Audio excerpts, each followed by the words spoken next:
BRS క్యాడర్కు ధైర్యమే party బలం.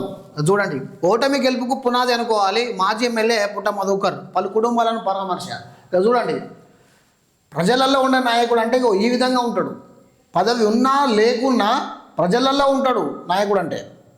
ప్రజల మనసు గెలుచుకునే నాయకుడు ఇక ఈ విధంగా ఉంటాడు. కార్యకర్తలు ప్రజలు అందరు నాకు గుండెకాయతో సమానం, ఏ కష్టం వచ్చినా నేను పరామర్శించాలనే ఒక ఉద్దేశంతో పోయి ఇళ్ళల్లో పరామర్శిస్తూ ఉన్నాడు. అంటే చూడండి, ప్రజల పట్ల ఎంత ప్రేమ ఉన్నది. ఇక్కడ గెలుపు ఓటమి దీన్ని సహజంగా చూసుకున్నట్టయితే ఓడినా కానీ ప్రజలలోనే ఉంటాడు. చచ్చిపోయిన కాడికి పోతున్నాడు, బతికిన కాడికి పోతున్నాడు, డెలివరీ అయిన కాడికి పోతున్నాడు, ఆపద అంటే పోతున్నాడు. ప్రతి దానికి బ్యాక్ బోన్లో నిలిచి కార్యకర్తలే నా బలం, కార్యకర్తలే నా గుండె, కార్యకర్తలే నా కుటుంబ సభ్యులు అని చెప్పి ప్రతి గడప గడపకు ఆపద అంటే పోతున్నాడు. ఏ రోజు వేణు మీ నాయకుడు? ఏ రోజు మీ నాయకుడు పోయి అక్కడ కనీసం పాడమోసిండు? ఏ రోజు ఎస్సీ ఎస్టీ మైనారిటీ బిడ్డలను గుండెలకు అద్దుకున్నాడు? ఒక్కసారి మీరు బహిర్గతం చేసుకోరి. ఏమనంటే అభివృద్ధి, పేదల కోసం ప్రాణం త్యాగం చేసిండ్రు అంటే పేదల కోసం ఏం త్యాగం చేసిండు? అయినా నా మంత్రి కాన్స్టిట్యున్సీకి అభివృద్ధి కావాలి, నా మంత్రి కాన్స్టిట్యున్సీ మొత్తం వెనుకబడి ఉన్నాయని చెప్పి ఇట్లా ఆడ రోడ్డు మీద ఇట్లా ఏమన్నా కిరోసిన్ పోసుకొని నిప్పంటించుకున్నాడా? కనీసం కార్యకర్తలను అన్నా కానీ ఒక విధంగా గుండెకు అద్దుకున్నాడా? కులమత భేదం లేకుండా పుట్ట మదన్న ప్రతి గడపకు పోతున్నాడు, ప్రతి ఇంటిని పరామర్శిస్తున్నాడు, ప్రతి అవ్వను మందలిస్తాడు. నాయకుడు అనేటోడు ఎట్లుంటాడు? ప్రజలలో ఉంటాడు. నాయకుడు అనేటోడు ఇప్పుడున్న మా మంత్రి కాన్స్టిట్యున్సీలో ఏసీ కార్లో తిరుగుతాడు అంతే. అభివృద్ధి అంటాడు, అది అంటాడు, అభివృద్ధి అంటాడు, ఇది అంటాడు. ఏ అభివృద్ధి లేదు, మన్ను లేదు, ఏసీలలో తిరగాలి, వచ్చి జై కొట్టేసుకోవాలి, మళ్ళీ హైదరాబాద్ పోవాలి అంతే. ఒకవేళ ఏసీ నుంచి వస్తే ఆ గ్లామర్ ఇట్లా పోతుందేమో కావచ్చు, అందుకే ఏసీ నుంచి బయటికి రాడు. చూడు, ఎండలో నిల్చొని అక్కడ ఒక నాయకుడు ప్రజల దగ్గర ఉండి బీఆర్ఎస్ క్యాడర్ ధైర్యమే మా పార్టీకి బలం అంటున్నాడు. కార్యకర్తలను ఎంత ప్రోత్సహిస్తూ ఉన్నాడు, కార్యకర్తలను ఎంత దగ్గర తీసుకుంటూ ఉన్నాడు. నేను ఒకటి చెప్తానా, మీరు దీనికి క్వశ్చన్కి ఆన్సర్ చెప్పండి. ఎస్సీ బిడ్డలు, ఎస్టీ బిడ్డలు చాలామంది అలనాటి రోజుల నుంచి కాంగ్రెస్ జెండా పట్టుకొని జై కొట్టుకుంటూ తిరుగుతారు. ఆ కార్యకర్తల ఇంట్లో కనీసం ఒక నీటి చుక్కన తాగిండా? కార్యకర్తల ఇంట్లో కనీసం ఒకరోజు భోజనం చేసిండా? ఆ కార్యకర్తను కనీసం దగ్గర తీసుకొని హక్ చేసుకున్నాడా? కార్యకర్తకు నేను ఉన్నా అని బలం చెప్పిండా? నేను నీకు ఉన్నా అని చెప్పి భరోసా ఏ కార్యకర్తను దగ్గర తీసుకొని హక్ చేసుకున్నాడా? చూడిగో, నాయకుడు అంటే ప్రజలలో ఉంటాడు, అంతేగాని ఏసీలలో తిరిగేటువంటి నాయకుడు కాదు. చూడిగో, పలు కుటుంబాలకు పుట్టమదు పరామర్శ. చచ్చిన కాడికి ఆయనే, బతికిన కాడికి ఆయనే, రేపైన ఆపత్తి అంటే కూడా ఆయనే. ఇదే కాటారం సబ్ డివిజన్లో ఒకనొక టైంలో జక్కు శ్రావణ్ అనే ఒక క్యాండిడేట్ మీద అడ్డగోలుగా కేసులు పెట్టి నైట్కు నైట్ ఎత్తుకొని పోతే తెల్లారేసరికి అక్కడ ఉండి నా కార్యకర్త బాధపడకూడదు, నా కార్యకర్త చేయని తప్పుకు జైలు పోకూడదు, నా కార్యకర్త నా గుండెతో సమానం అని చెప్పి తెల్లారేసరికి హైదరాబాద్ పోయి ఆ కార్యకర్తకు భరోసాను కల్పించిండు. కార్యకర్తను తీసుకొని వచ్చి మళ్ళీ ప్రజలలో నిలబెట్టిండు. గట్లుంటాడు నాయకుడు అంటే. ఇదే కాటారం సబ్ డివిజన్లో జోడు శ్రీనివాస్ అనే ఒక మండల అధ్యక్షుడు నైట్కు నైటు హైదరాబాద్ పోయేస్తా అంటే అక్రమ కేసులు బనాయించి ఆయన మీద దౌర్జన్యంగా కొన్ని కేసులు బనాయించి తీసుకొని పోయి ఆయన చిత్రహింసలు పెట్టే తరుణంలో నేనున్న తమ్ముడు నువ్వు బాధపడకు అని చెప్పి భరోసాను కల్పించి అదే రోజు పోయి మళ్ళీ ఆ కార్యకర్తకు భరోసా చెప్పిండు. మరి మీ నాయకుడు ఎన్నోడు పోయిండు? నిన్నగాక మొన్న ఎస్సీ మాదిగ బిడ్డలు కాటారంలో గుండె కోసుకుంటున్నారు. కానీ ఆ కార్యకర్తలు ఇంట్లో పోయి ఒక రోజన్నా నీళ్ళు తాగిండా? మనం అత్తాండు అంటే ఆవిడ దూరంలో ఉండాలనే, మనము ఆవిడ దూరంలో ఉంటేనే మనం ఇట్లా నమస్తే పెట్టాలి, దూరం నుంచి నమస్తే పెట్టాలి, పోవాలి మన బతుకులకు. అయ్యా పంచన్ సార్ అనుకుంటా ముడి చుట్టూ తిరగాలి. ఇదేనా అభివృద్ధి? ఇదేనా ప్రజాస్వామ్యం? గెలిపించేదాకానేమో ప్రజలలో పోయి నమస్తే పెట్టాలి, దండలు వేయించుకోవాలి, బొట్లు పెట్టించుకోవాలి. గెలిచిన తర్వాత అదే కార్యకర్తలను అదే ప్రజలను ఆమడ దూరంలో ఉంచాలి. ఇదేనా అసలైన పరిపాలన? అంటే ఇదేనా? 40 ఏళ్ళ నుంచి ఏం అభివృద్ధి అయింది మంత్రిని? ఒకసారి ఆలోచించండి ప్రజలారా. మీరు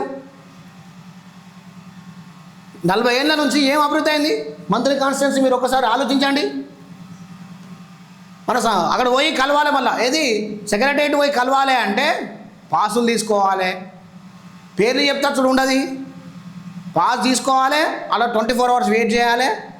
మనం అది దర్శనం అయితేనేమో చేసుకోవాలి, లేకపోతే మూతి మరేసుకొని రావాలి. ఒక్కట్లాంటి పరిపాలన మన మంత్రినిలా. ఏనాడు కార్యకర్తను మనం గుర్తుంచుకున్నాం?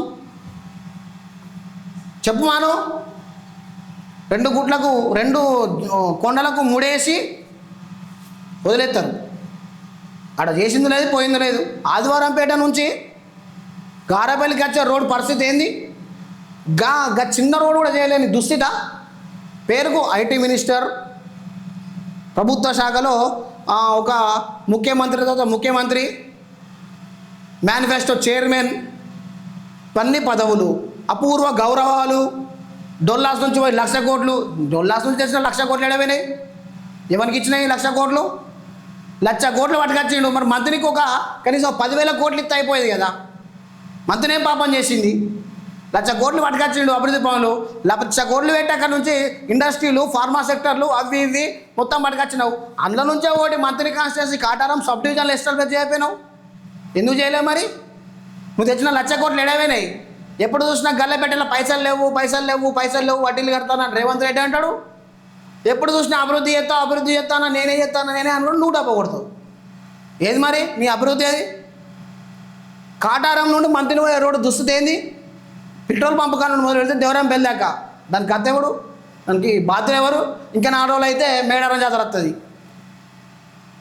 వాళ్ళు మంచిగా పొగిడిపోతారు, మన పంతనం చూసి, మన ఎమ్మెల్యేని చూసి, మన మంత్రిని చూసి మంచిగా పొగిడిపోతారు.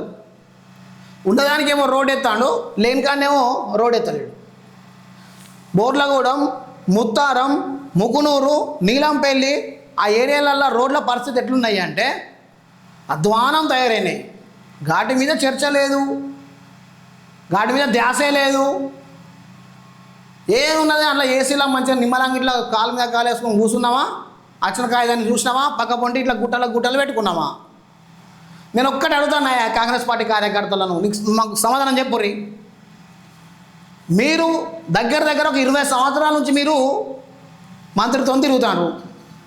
మీ కుటుంబంలో ఓ బీసీకి సంబంధించి అయితే బీసీ బందో, ఎస్సీకి సంబంధించి అయితే ఎస్సీ కార్పొరేషనో, ఎస్టీ కార్పొరేషన్ ఎస్టీనో, మైనారిటీ అయితే మైనారిటీనో, ఇతర ఏదైనా మీరు తిరుగుతున్నారు అని చెప్పి మీ భార్యలకో, మీ కొడుకులకో, మీ బిడ్డలకో ఓ అటెండర్ నౌకరో, ఓ సూపర్వైజర్ నౌకరో, ఓ జూనియర్ అసిస్టెంట్ నౌకరో, ఓ టైపిస్ట్ నౌకరో ఏనాడన్నా పెట్టించిండా అన్నయ్య?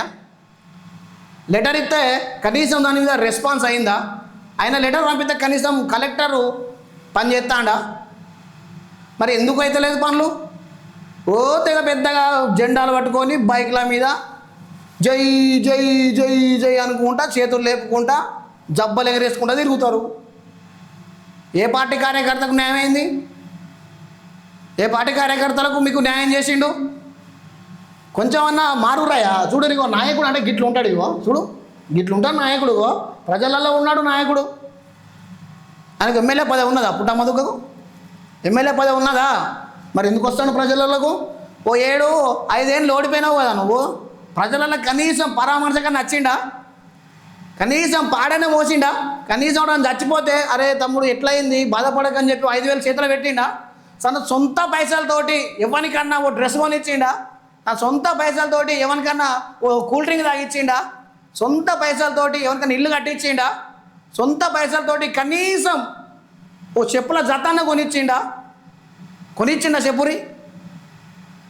పనులు చేసిండు, చెప్తా ఉన్నా. కన్యాదానం చేసిండు, 100,000 మంది బిడ్డలకు కన్యాదానం చేసిండు. కన్యాదానం చేసి 2 జంటలకు ప్రాణం పోసిండు. పుట్టమదన్న ఎంతోమందికి పెండిలు చేసి వాళ్ళకు బాగోగులు చూసి పుస్తకాల తాడకాంచి మొదలు పెడితే మెట్టెల్లాకి ఇచ్చి కన్యాదానం చేసిండు. కన్యాదానం చేసిన పుణ్యం ఎక్కడన్నా ఉంటుందా? ఒక 2 జంటలను కలిపిండు అనాథ పిల్లలను. ఈ రోజులలో పెళ్లి చేస్తే ఎంత, ఎన్ని లక్షలు ఖర్చు వస్తుంది? అన్ని లక్షలు పెట్టానా? నా కార్యకర్తలే నాకు బలం, ప్రజలే నా ద్వయం. ఇలా నేను ఓడిపోవచ్చు, ప్రజల మనసులో నేను గెలిచి ఉన్నా. ప్రజలు ఎప్పటికైనా నా నా నా ప్రాంతాన్నే ఉంటారు, నా వెనుకనే ఉంటారు. ఒక బీసీ బిడ్డను కంపల్సరిగా వచ్చే 2029 ఎన్నికలలో ఎమ్మెల్యేగా నాకు అవకాశం ఇస్తారు. నేను ఒక బీసీ బిడ్డగా మంత్రి కాన్స్టిట్యున్సీలో నేను ఒక జెండా ఎగరేయబోతా. నా ప్రజలు నా ఎంబడి ఉంటారు అని చెప్పి ఒక మంచి మనస్తోటి ఇలా సచిన కాడికి పోతాడు, బతికిన కాడికి పోతాడు, ఆపతన్న కాడికి పోతాడు, అయ్యా అంటే పోతాడు, బుక్కడి బువ్వ అంటే ఇంటికాడ పెట్టిస్తాడు. ఇటువంటి నాయకుడు దొరుకుతాడా మంత్రికి? దొరుకుతాడా? ఏదో పెద్ద గొప్పలు చెప్పుకుంటారు. ఎందుకయ్యా గొప్పలు చెప్పుకుంటారు. కనబడాలి కళ్ళల్లో. నాయకుడు అంటే కళ్ళల్లో కనబడాలనే. ఏదో నాయకుడు అంటే ఏసీ కార్లో కూర్చొని అన్న నుంచే జై కొట్టుకుంటా ఇట్లా ఊపుకుంటా పోయేటో నాయకుడు కాదు. ప్రజల నుంచి నడుచుకుంటా పోయి ప్రజల సమస్యలు తెలుసుకొని ప్రజలకు ఎలాంటి ఇబ్బందులు ఉన్నాయి, కార్యకర్తలకు ఎలాంటి ఇబ్బందులు ఉన్నాయి, కార్యకర్తలు ఏ విధంగా ఇబ్బంది పడుతూ ఉన్నారో, కార్యకర్తలకు ఎలాంటి మేలు చేయాలి అని ఆలోచించేవాడు నాయకుడు. ఈ చుట్టుపక్కల ఉన్న తెలంగాణలో ఉన్న 32 జిల్లాలలో దళిత బంధుకు సంబంధించిన నిధులు రిలీజ్ చేసుకున్నారు ఆ ఎమ్మెల్యేలు. మరి మన మంత్రి కాన్స్టిట్యున్సీలో దళిత బంధుకు సంబంధించిన నిధులు ఎందుకు రిలీజ్ అవుతలేవు? బట్టి విక్రమార్క గారు తన సొంత కాన్స్టిట్యున్సీలో దళిత బంధు నిధులు రిలీజ్ చేసి వాళ్ళకు చేతోడుగా నిలిచిండు.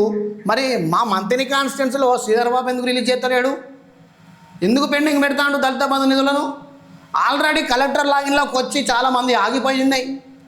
అవి రిలీజ్ చేసి మరి కార్యకర్తలకు చేతోడుగా నిలవచ్చు కదా. కార్యకర్తలకు నిజంగా ఒక పేదోనికి న్యాయం చేయొచ్చు కదా. కార్యకర్తలకు ఒక కారు కొనియచ్చు కదా. కార్యకర్తలకు దాంతో ఒక వ్యాను కొనియచ్చు కదా దళిత బంధుతోటి. మరి ఎందుకు చేస్తలేడు? ప్రజలారా, బానిస బతుకుల నుంచి బయటికి రాండ్రి. గుర్తుపెట్టుకోండి, ఇంకెన్నేళ్ళు బానిసగా ఉంటారు? 7 టర్ములు బానిసలు అయ్యారు మీరు. ఇప్పుడు 7 టర్ములు మిమ్మల్ని బానిస చేస్తాడు. ఇకనైనా తెలివి తెచ్చుకోర్రి. అసలైన నాయకుడు ఎవరు, అభివృద్ధి ఎవరితోనవుతుంది, ఎవరైతే మంత్రిని సస్యశ్యామలం చేస్తారో ఒక్కసారి మీరు ఆలోచించుకొని ఓటేయండి వచ్చే ఎన్నికలలో. ప్రజలారా, రేపటి భవిష్యత్తు పునాది ఎట్లుండాలనేది ఒకసారి ఆలోచించండి. ఇన్నేళ్ల నుంచి ఒక బీసీ బిడ్డ ముందుకు వస్తే కళ్ళు ఉరవక అన్ని